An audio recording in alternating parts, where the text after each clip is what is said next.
આવો ભક્તિને પ્રગટ કરનારો ધર્મ એ જ સાચો ધર્મ, અને નહીં તો શ્રમ એ વહી કેવલમ. નહીં તો આટલી તીરથ જાત્રા કરીને, આટલા જપ કર્યા ને, આટલા એકટાણા કર્યા ને, આટલા ઉપવાસ ગયા, આટલે આ મંદિરે ધક્કા ખાધા, એ બધું શ્રમ, केवल श्रम. यदि ऐसा भगवत प्रेम प्रकट नहीं हुआ तो आ भगवत प्रेम एनु नाम भक्ति, અને ભક્તિ પછી જ્ઞાન અને વૈરાગ્ય બે પુત્રને જન્મ આપે છે. એ ભક્તિને કારણે જ ભગવાન અવતાર લે છે. ડોંગરે બાપજી એમ કહેતા કે પરમાત્મા શબ્દ જ એવો છે જે 24નો આંકડો બતાવે. ગુજરાતીમાં તમે પરમાત્મા લખો, આવડે છોકરાઓ ગુજરાતીમાં લખતા? પરમાત્મા, તો જેને ગુજરાતી આવડે છે ને એને ખ્યાલ આવશે કે પરમાત્મા તમે શબ્દ લખો ને તો એમાં 24નો આંકડો મળે, ફિગર 24નું. પ એટલે 5 ગુજરાતીમાં તમે 5 લખો, ફિગર 5, અને તમે લખવામાં પતંગનો પ, એ ખરખું ને. પછી ર લખો એટલે 2, ફિગરની રીતે 2, અને આલ્ફાબેટની દૃષ્ટિએ ર, રમકડાનું ર. પ એટલે 5, ર એટલે 2, મા એટલે 4.5. આમ ચોગડો કરી અને પછી 1 લીટો કરો એટલે મ થઈ જાય ને, અને પાછો બાજુમાં એક કાનો કરો, મને કાનો માં. પણ ફિગરની દ્રષ્ટિએ ચોગડો અને 1 લીટો એને અડાડીને કર્યો એટલે 4.25, બાજુમાં બીજો લીટો કર્યો એટલે 4.5. દેશી નામાની પદ્ધતિ પ્રમાણે. કેમ તમારે ઓલી રોમનની કઈ ઘડિયાળ નથી આવતી? એમાં પછી એક્સ હોય ને એના આગળ 1 ઓલો, પછી 2 ઓલા હોય, પછી વી હોય એની આગળ, એમાં ફિગરથી લખાય જ ને. કેવું કહે ને? હા, તો એમાં 1 પેલા વધતા જાય એમ પેલું થતું જાય જ ને, એના એમ જેમ. એમ તો આ ચોગડે 4, પણ 1 લીટો કરો એટલે મ થઈ ગયો, અને બાજુમાં બીજો લીટો કરો એટલે આમ માં, પણ ફિગરની દ્રષ્ટિ 4.5. પ 5, ર 2, મા 4.5, ત અડધો 8, ફિગરની દ્રષ્ટિ 8, ત અડધો, અને પછી પાછો મા એટલે અગેન 4.5. હવે તમે પ્લસ કરો, 5 + 2 + 4.5 + 8 + 4.5 = 24. તો આ પરમાત્મા શબ્દ 24નો આંકડો બતાવે છે. આવા 24 અવતારોની કથા છે ભાગવતમાં. સાંખ્ય દર્શનની દ્રષ્ટિએ પ્રકૃતિના તત્વો પણ 24 છે. ગાયત્રી મંત્રના અક્ષર, અને ભાગવતના 11મા સ્કંધમાં દત્ત ગુરુ યદુરાજાને પોતાના 24 ગુરુઓની કથા સંભળાવે છે. આ 24નો આંકડો. અને એટલા માટે 24 વર્ષના થઈએ ને ત્યાં સુધી બધું આવડી જવું જોઈએ ને, 25મે વયે પરણી જવાય. બહુ મોડું ન કરાય.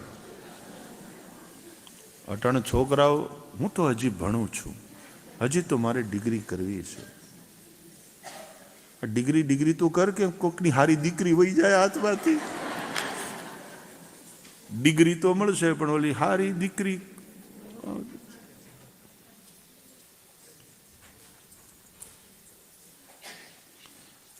એક દીકરી મંદિરમાં જઈ, દેવી માતાના મંદિરમાં, ભગવતી માતાને પ્રાર્થના કરતી હતી કે હે માતાજી, મેં મારા માટે કાંઈ માગ્યું નથી, મારા માટે કાંઈ માગવું નથી, પણ મારી મમ્મીને મારા લગ્નની બહુ ચિંતા થાય છે,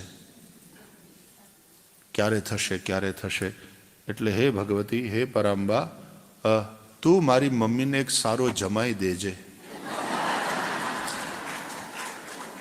મારે કાંઈ નથી જોતું. મારે કાંઈ નથી,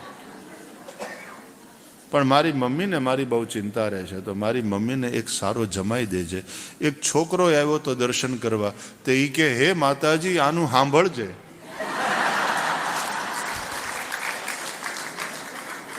એમાં ઓલી આમ પાછળ જોયું ને તે બેયમાં જામી ગયું. પરિચય થઈ ગયો ને પછી વન ફાઇન ડે છોકરાને લઈને પોતાની મમ્મી પાસે ગઈ, તો મમ્મી કે બહુ ગમે એવો છે, બોલાવો એના મા બાપને. લગ્ન થઈ ગયા, બોલો, માતાજીએ સાંભળ્યું. હા, એટલે હારા ઘર માટે તો દીકરીઓ માતાજીને પ્રાર્થના કરે ને. સીતાજીએ પણ માતાજીને પ્રાર્થના કરેલી ને.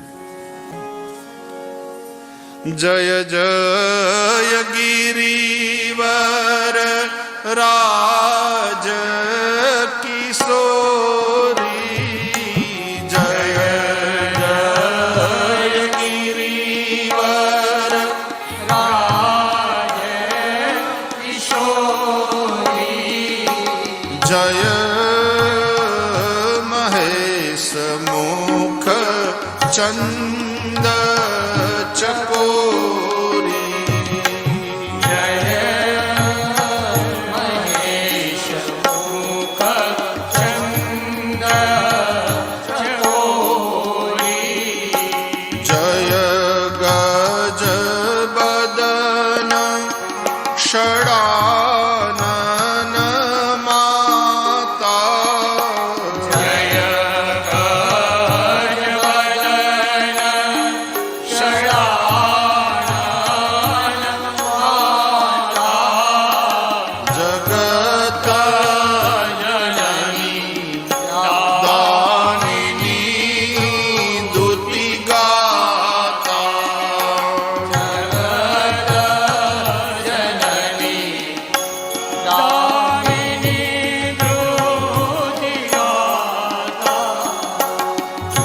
નહીં તવ આદિ મધ્ય અવસાન, નહીં તવ આદિ મધ્ય અવસાન, અમિત પ્રભાવ વેદ નહીં જાના, અમિત પ્રભાવ દેવ નહીં જાના, ભવ ભવ વિભવ પરાભવ કારિણી, ભવ ભવ વિભવ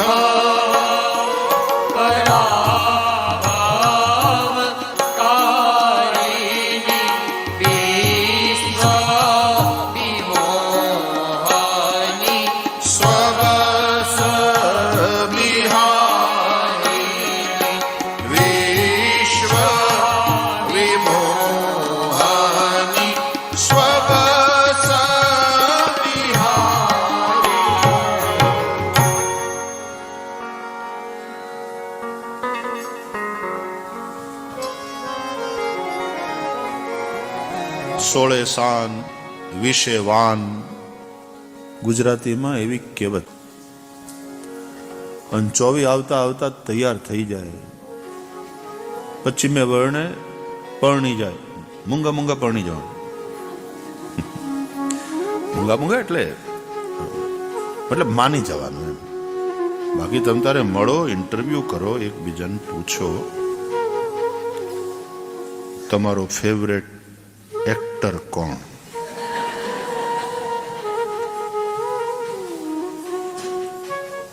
Are you interested in sports?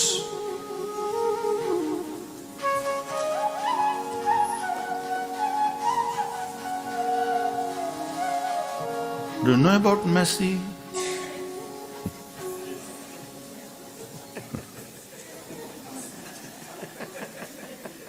તો એનું ઘર જોયા બધું મેસી જ.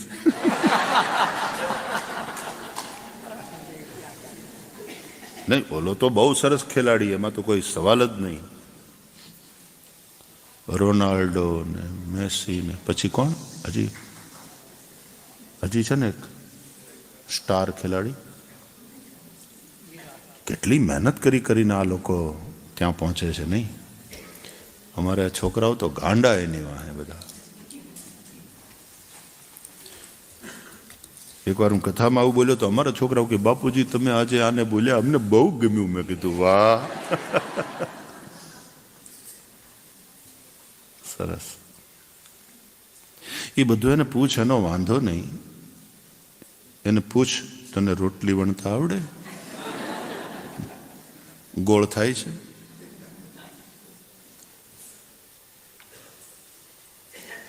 દીકરીએ પણ એ પ્રમાણે ઇન્ટરવ્યુ લઈને જે જીવનને લગતી વસ્તુઓ છે એને આવડે છે કે નહીં એ પૂછવાનું. એટલે એકબીજાને મળો, ડેટ ઉપર જાઓ, એકબીજાને જાણવાની કોશિશ કરો. પણ પછી બહુ વાર લગાડ્યા વગર 6 મહિના વર્ષ તો બહુ ન થઈ જાય. હું તો સાંભળું ને 4 વર્ષ થઈ ગયા, they are seeing each other, પણ હજી પ્રપોઝ નથી કર્યું.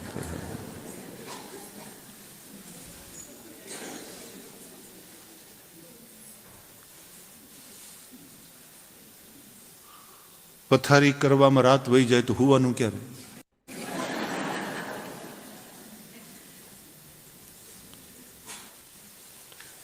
25 વર્ષે પરણી જવાનું.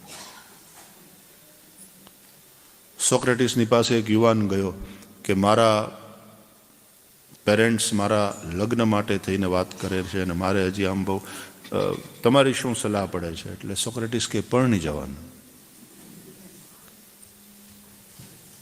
જો પત્ની સારી મળે એ જીવન સ્વર્ગ થઈ જાય. એટલે પેલા યુવાને કહ્યું, C excuse me for saying this, okay, પત્ની સારી મળે તો જીવન સ્વર્ગ થઈ જાય, વાત બરાબર છે, પણ તમારે છે એવી મળી તો? કારણ કે ઓલો રોજ આવતો સોક્રેટિસને ત્યાં, અને સોક્રેટિસની પત્ની ઝેન્થેપી ભયંકર હતી. એટલે આણે આમ કીધું કે I am sorry for saying this, પણ તમારે છે એવી મળી તો? તો તું સોક્રેટિસ થઈ જાય, ફાયદો જ છે.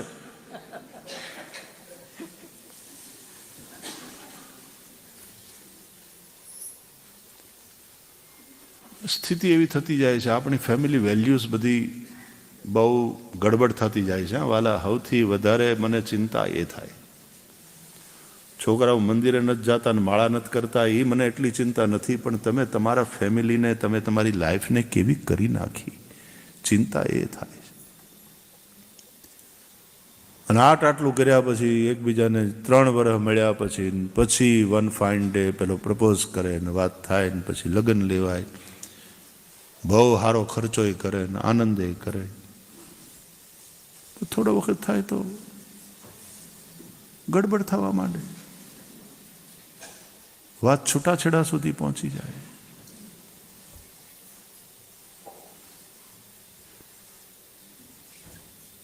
જીવતા માણસની ચામડી ઉતરડાઈને જે દર્દ થાય ને, છૂટાછેડાનું એ દર્દ.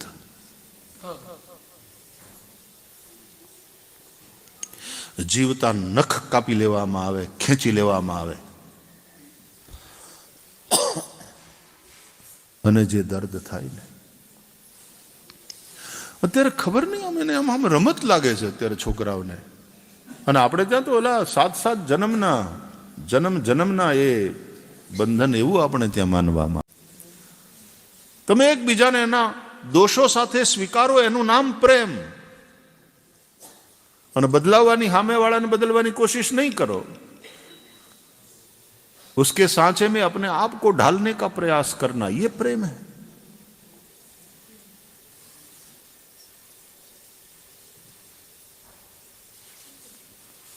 જો તું સ્મોકિંગ નહીં છોડી દે ને તો હું તને છોડી દઈશ. આવી ધમકીઓ કામ ન કરે.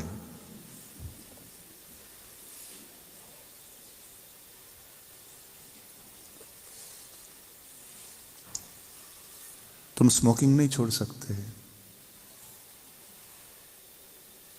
I love you, but I don't like this. But if you want, okay. Because I love you.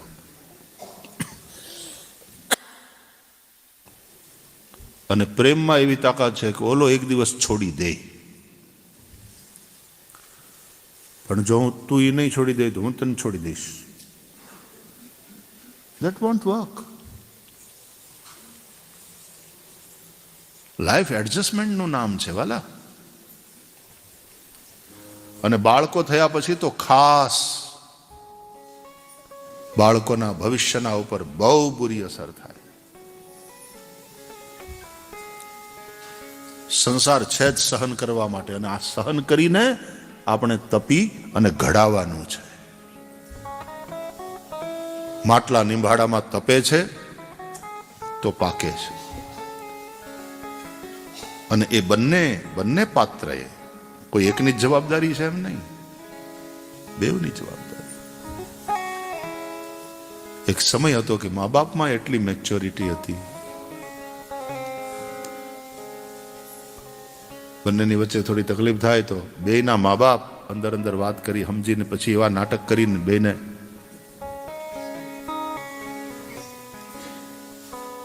બાકી તો શરૂઆતના વર્ષોમાં થોડું હખલ ડખલ થાય જ, કારણ કે એડજસ્ટ થવાની. અરે તમે એક નવું ઓર્ગન લઈ આવો છો, ઘણીવાર ટ્રાન્સપ્લાન્ટ કરવું પડે, હે, લીવર ટ્રાન્સપ્લાન્ટ હોય કે બીજું કંઈ હોય, તો એ શરીર એને સ્વીકારે વાર લાગે છે ને.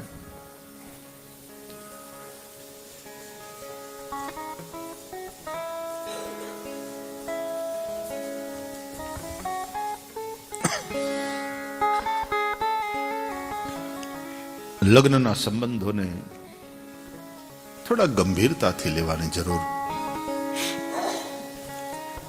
નો ફાયો છૂટા પડી ગયા, એમાં હું, એમાં શું, નથી ગમતું તો પછી દુઃખ પડી જવા. આટલું કેઝ્યુઅલ, ये इतना सरल है. અને યાદ રાખો, તમે જ માત્ર દુઃખી નથી થતા, તમારા મા બાપ દુઃખી થાય છે, તમારો મોટો પરિવાર દુઃખી થાય.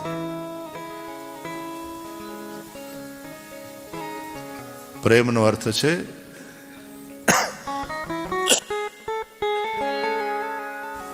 એકબીજાના દોષ સાથે એકબીજાને સ્વીકારવા. અને દોષ વગરનું કોઈ નથી. કોકમાં ઓછા હોય, કોકમાં વધારે હોય. પૂર્ણ સંસારમાં પરમાત્મા સિવાય કોઈ નથી, કોઈ નથી, કોઈ નથી.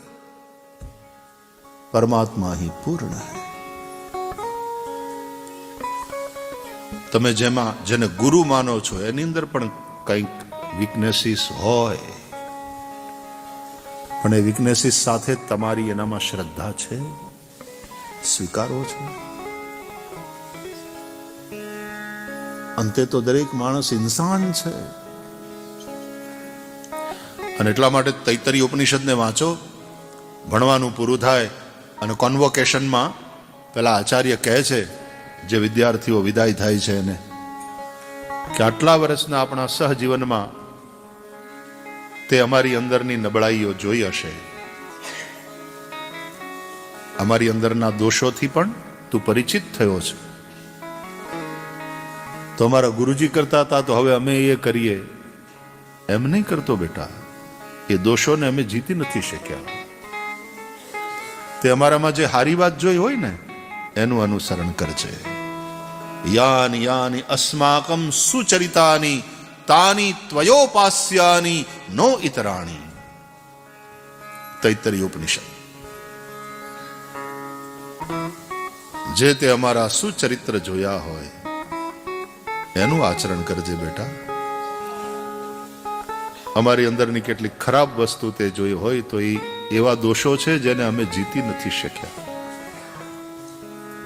પણ તું એને તારા જીવનમાં નહીં આવવા દેતો.